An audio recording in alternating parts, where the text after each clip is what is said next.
ಆಸನ. ಹೆಣ್ಮಕ್ಳು ಜಾಸ್ತಿ ಮಾಡಬೇಕು.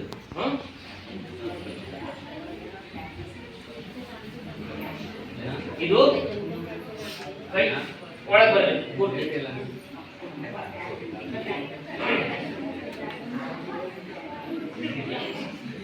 ಮೈಯಲ್ಲಿ ಬೆವರು ಬಂತ? ಎಷ್ಟೋ ಜನರಿಗೆ ಬೆವರು ಬಂದಿಲ್ಲ. ಸ್ತ್ರೀಯನ ತೊಂದರೆಗಳಿಗೆ ಇದು ಒಂದು ಉತ್ತಮವಾದಂತಹ ಆಸನ. ಕೇಳಿಸ್ಕೊಳ್ಳಿ. ಹೇಳ್ತಾನೆ, ಶ್ರೀ ಭಗವಾನ್ ಉವಾಚ ಅಸಂಶಯಂ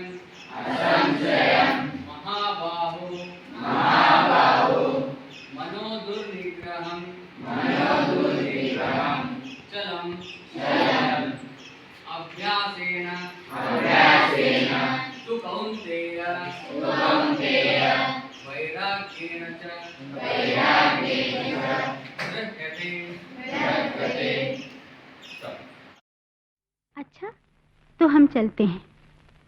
अच्छा तो हम चलते हैं।